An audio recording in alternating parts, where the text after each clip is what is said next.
Rowdy sheeter Suhas Shetty ಕೊಲೆ ಪ್ರಕರಣ 6 KSRTC ಬಸ್ಗಳಿಗೆ ಕಲ್ಲೆಸೆತ. ರೌಡಿ ಶೀಟರ್ ಸುಹಾಸ್ ಶೆಟ್ಟಿ ಕೊಲೆ ಖಂಡಿಸಿ ಹಿಂದುತ್ವ ಸಂಘಟನೆಗಳಿಂದ ಬಂದ್ಗೆ ಕರೆ ನೀಡಿದ್ದ ಹಿನ್ನೆಲೆಯಲ್ಲಿ ಬಸ್ಗಳ ಮೇಲೆ ಕಲ್ಲು ತೂರಾಟ ನಡೆದ ಘಟನೆ ವರದಿಯಾಗಿದೆ. ಇವತ್ತು ಹತ್ಯೆ ಆಗಿರ್ತಕ್ಕಂಥದ್ದು ಇದನ್ನು ನಾನು ಖಂಡಿಸ್ತೇನೆ. ಇದಕ್ಕೆ ನೇರ ಪೊಲೀಸ್ ಇಲಾಖೆ ಕಾರಣ ಮತ್ತು ಕಾಂಗ್ರೆಸ್ ಸರ್ಕಾರ ಕಾರಣ.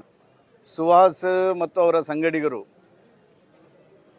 ಪ್ರತಿನಿತ್ಯ ಅವರ ವಾಹನ ತಪಾಸಣೆಯನ್ನು ಮಾಡಿ ಅವರ ಹತ್ರ ಯಾವುದೇ ರೀತಿಯಾಗಿರ್ತಕ್ಕಂಥ ಆತ್ಮರಕ್ಷಣೆಗೋಸ್ಕರ ಬೇಕಾಗಿರ್ತಕ್ಕಂಥ ಯಾವುದೇ ಒಂದು ಆಯುಧವನ್ನು ಅಥವಾ ಯಾವುದೇ ಒಂದು ವಸ್ತುವನ್ನು ಇಡದ ರೀತಿಯಲ್ಲಿ ಕಳೆದ 1 ತಿಂಗಳಿನಿಂದ ಬೆನ್ನು ಬಿದ್ದಿರ್ತಕ್ಕಂಥ ಪೊಲೀಸ್ ಇಲಾಖೆ.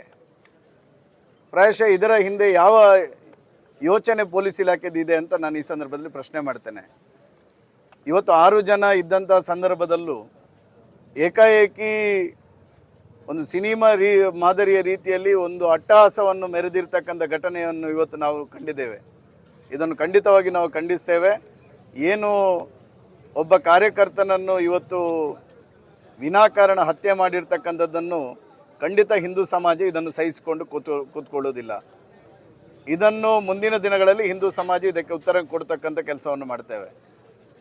ಏನು ಕಾಂಗ್ರೆಸ್ ಸರ್ಕಾರ ಇದೆ, ಏನು ಪೊಲೀಸ್ ಇಲಾಖೆ ಇದೆ, ಈ ರೀತಿ ಹಿಂದೂ ಕಾರ್ಯಕರ್ತರಿಗೆ ಬೆದರಿಕೆ ಇದೆ, ಹಿಂದೂ ಕಾರ್ಯಕರ್ತರ ಹತ್ಯೆ ಬಗ್ಗೆ ಸೂಚನೆ ಇದೆ ಎನ್ನುವಂಥದ್ದನ್ನು ತಿಳ್ಕೊಳ್ಳೋದಷ್ಟು ಕಾನೂನು ಸುವ್ಯವಸ್ಥೆ ಈ ರಾಜ್ಯದಲ್ಲಿ ಹದಗೆಟ್ಟಿದೆ ಎನ್ನುವಂಥದ್ದು ಈ ಪ್ರಕರಣದ ಮೂಲಕ ಇವತ್ತು ನಮಗೆ ಗಮನಕ್ಕೆ ಬಂದಿರತಕ್ಕಂಥದ್ದು.